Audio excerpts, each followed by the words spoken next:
Assalamualaikum warahmatullahi wabarakatuh. Perkenalkan, nama saya Rianti Wahyuni, saya dari Prodi Ilmu Kelautan. Di sini saya akan menjelaskan proses pada skala 1 km, yang dimana merupakan materi biologi dan lapisan batas. Materi ini diambil dari buku Dinamika Ekosistem Laut. Nah, di sini kita akan mengenal bagaimana definisi biologi dan lapisan batas itu. Lapisan batas adalah merupakan lapisan tipis air yang sangat dekat dengan permukaan padat atau contohnya seperti dasar laut.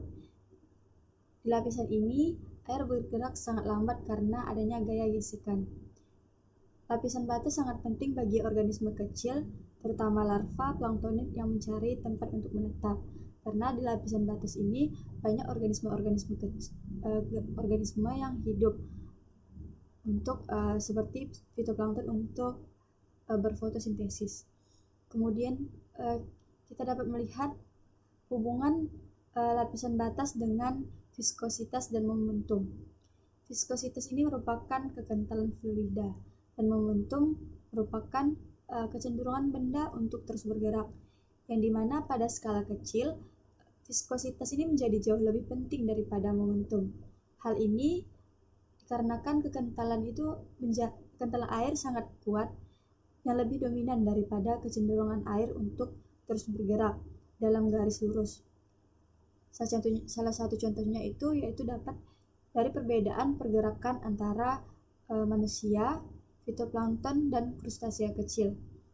Pada manusia, hal ini dapat dipengaruhi oleh momentum, sedangkan fitoplankton lebih dipengaruhi oleh viskositas.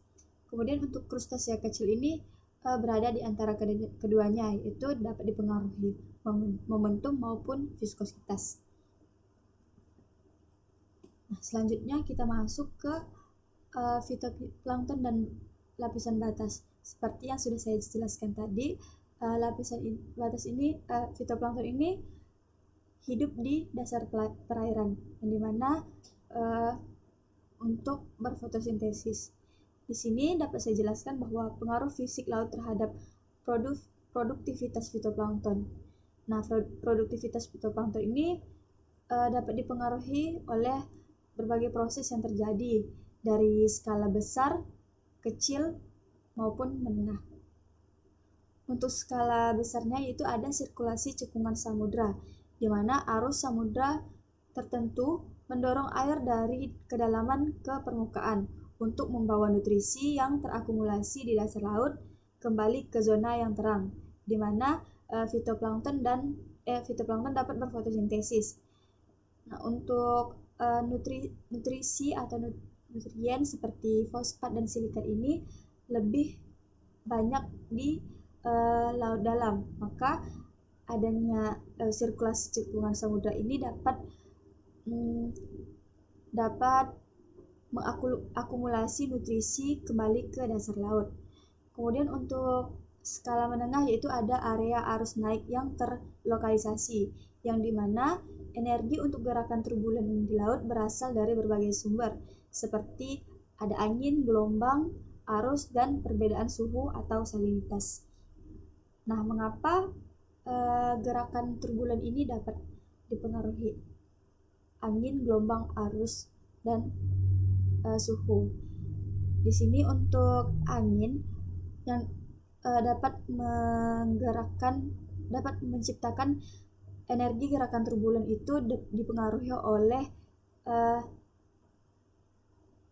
transfer energi ke air melalui gesekan, energi angin melalui gesekan, yang dimana gelombang permukaan dan arus permukaan itu ketika energi ini tidak merata, misalnya karena adanya perubahan kecepatan angin, maka akan terjadi percampuran vertikal dan gerakan air yang tidak teratur. Hal ini dapat menciptakan gerakan turbulen. Nah, untuk gelombang itu dapat menciptakan energi turbulen melalui pertemuan arus yang berlawanan, sehingga dapat menyebabkan perputaran air dan aliran acak yang dapat memperkuat turbulensi ini. Sehingga di lapisan atas laut adanya interaksi antara gelombang dan dasar laut. Itu juga dapat menimbulkan gerakan turbulen di daerah dangkal. Kemudian untuk arus itu dapat menciptakan gerakan turbulen itu dengan adanya gesekan atau ketidakstabilan kecepatan pertemuan arus satu sama lain, sehingga dapat mendorong terjadinya turbulensi. Arus yang kuat dan berubah-ubah seringkali menciptakan pusaran dan arus balik yang tidak teratur. Kemudian untuk salinitas ini diciptakan oleh perbedaan kerapatan atau densitas, sehingga adanya ketidakstabilan densitas yang dapat menyebabkan air bergerak vertikal dan menciptakan percampuran turbulen, sehingga proses ini disebut dengan konveksi garam dalam kondisi tertentu. Maka dalam 5 energi ini dapat menyebabkan gerakan turbulen, sehingga intensitas dan pola turbulensi yang bervariasi ini tergantung pada sumber energi yang saya jelaskan tadi, sehingga pada gilirannya dapat mempengaruhi ketersediaan nutrisi dan fitoplankton. Mengapa demikian? Karena adanya transportasi nutrisi dari lapisan dasar laut ke permukaan. Turbulensi yang kuat itu dapat membawa nutrisi dan dari lapisan dalam ke permukaan, sehingga dapat mempengaruhi produktivitas fitoplankton, sehingga pertumbuhan fitoplankton itu lebih cepat. Kalau turbulensinya terlalu lemah, maka transfer nutrien dari dasar laut ke lapisan atas itu akan lebih lambat dan menyebabkan produktivitas fitoplankton itu akan berkurang. Kemudian untuk skala kecilnya ada viskositas atau kekentalan, yaitu mempengaruhi laju tenggelamnya fitoplankton. Yang penting karena mereka perlu tetap berada di zona yang cukup terang untuk berfotosintesis. Nah, viskositas ini juga dapat mempengaruhi difusi nutrisi ke dalam sel fitoplankton, yang merupakan proses penting untuk pertumbuhan mereka. Kemudian di sini ada gambar grafik, gambar 2.1, yaitu merupakan catatan hipotesis kecepatan air dalam aliran turbulen, yang dapat menggambarkan perbedaan antara nilai rata-rata U atau ditulis dalam velocity dan komponen berfluktuasi atau UY. Nah, kemudian ada peran fitoplankton dalam perubahan iklim. Fitoplankton adalah mikroorganisme fotosintetik yang hidup di laut. Melalui fotosintesisnya, fitoplankton ini dapat menyerap karbon dioksida atau CO2 dari atmosfer dan mengubahnya menjadi bahan organik. Ketika fitoplankton ini sudah tidak ada atau mati, sebagian dari karbon yang mereka serap tenggelam ke dasar laut, sehingga adanya karbon yang terurai. Kemudian untuk menghilangkan CO2 dari atmosfer dalam jangka waktu yang lama. Nah, perubahan dalam produktivitas fitoplankton ini dapat mempengaruhi kemampuan laut untuk menyerap karbon dioksida, yang pada gilirannya dapat mempercepat atau memperlambat perubahan iklim. Kemudian bilangan Reynolds dan difusi. Nah, bilangan Reynolds dan difusi ini ada kaitannya dengan pergerakan fitoplankton di dasar laut. Nah, bilangan Reynolds ini merupakan perbandingan gaya-gaya yang bekerja pada fluida, khususnya gaya inersia dan gaya viskos, yaitu kalau gaya inersia ini gaya yang diperlukan untuk mempercepat atau menghentikan suatu benda dalam fluida. Dan gaya viskos ini gaya yang timbul akibat kekentalan fluida atau viskos tadi lebih cenderung menghambat pergerakan organisme laut dan mempengaruhi kecepatan tenggelamnya fitoplankton. Kemudian ada difusi molekul. Difusi molekul ini merupakan proses dari percampuran lambat yang disebabkan oleh gerakan acak molekul. Difusi molekul ini sangat penting untuk pengangkutan nutrisi dan limbah pada organisme kecil yang kurang dari 1 mikrometer. Di laut,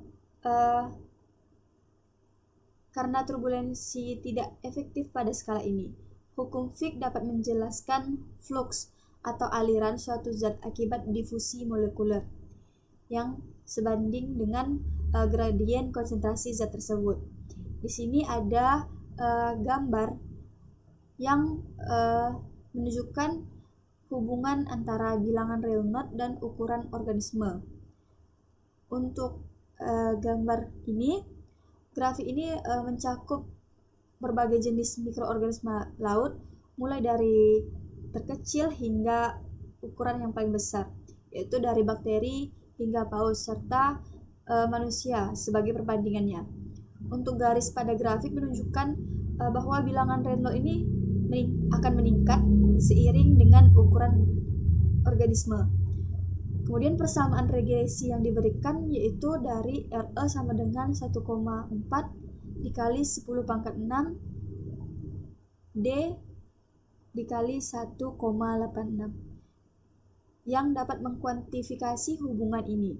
Grafik ini juga menunjukkan bahwa hewan yang lebih besar umumnya dapat berenang lebih cepat daripada hewan yang lebih kecil.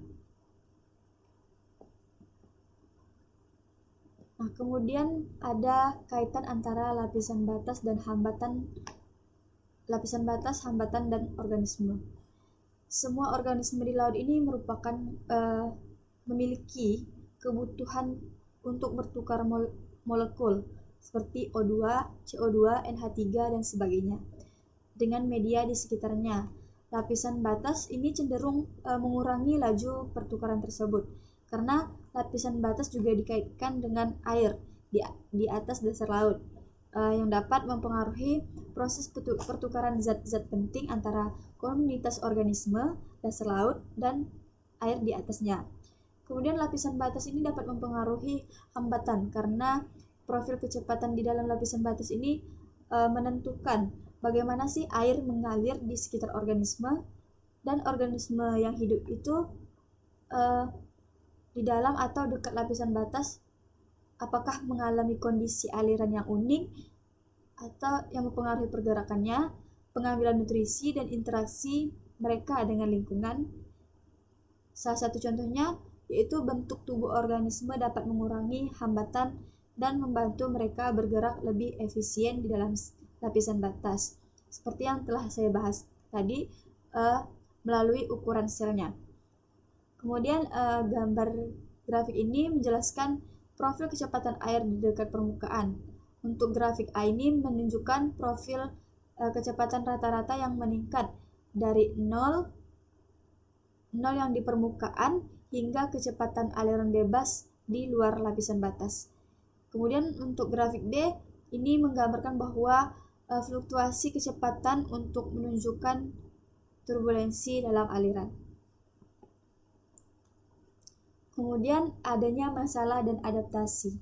Masalah adaptasi fitoplankton secara singkat ini merujuk pada masalah lapisan batas di sekitar sel fitoplankton, yang dimana sel fitoplankton ini tersuspensi dan tidak bergerak di dalam air, cenderung menghabiskan nutrisi dalam air di sekitarnya, sehingga dapat meningkatkan penyerapan nutrisi mereka, kemudian dibatasi pada tingkat di mana nutrisi dapat berdifusi ke arah mereka. Salah satu caranya yaitu dengan mengatasi keterbatasan ini dengan cara menghasilkan gerakan relatif terhadap air, sehingga pada zona ini air yang kurang nutrisi dipengaruhi secara berkala. Sel-sel dari fitoplankton ini dapat mencapai tujuan baik dengan tenggelam secara pasif atau dengan menghasilkan pergerakannya sendiri. Kemudian untuk grafik pada gambar 2.6 ini merupakan hubungan ukuran fitoplankton dan kecepatan tenggelamnya. Terdapat bukti empiris yang menunjukkan bahwa kecepatan tenggelam fitoplankton ini meningkat seiring dengan bertambahnya ukuran sel. Data yang diplot dalam gambar mencakup rentang ukuran fitoplankton dari 500 mikrometer. Kemiringan garis pada grafik menunjukkan bagaimana kecepatan tenggelam meningkat dengan ukuran, tetapi kemiringannya jauh lebih kecil dari 2. Ini berbeda dari nilai 2 yang diprediksi oleh hukum Stokes. Kemudian untuk gambar dari grafik 2.7 ini merupakan gambar dari peningkatan fraksional aliran nutrisi ke permukaan sel fitoplankton yang sebagai fungsi dari kecepatan berenang, dan diameter sel ini dihitung untuk sel bulat menurut Berg dan Purcell. Lingkaran hitam ini mewakili pengamatan akan garis putus-putus halus merupakan regresi melalui pengamatan. Kemudian adanya pengaruh turbulensi dan nutrisi, yang dimana turbulensi ini dapat meningkatkan ketersediaan nutrisi karena adanya penyerapan nutrisi oleh fitoplankton. Geseran yang disebabkan oleh turbulensi ini dapat meningkatkan fluks difusif dan tingkat turbulensi. Turbulensi dapat menghambat pertumbuhan beberapa spesies fitoplankton, terutama Dinoflagellata. Tingkat geser turbulensi yang tinggi dapat mengganggu pembelahan sel dan mengurangi laju pertumbuhan. Seperti yang sudah saya jelaskan, gerakan turbulensi ini dapat disebabkan oleh arus, gelombang, pasang surut, dan perbedaan salinitas.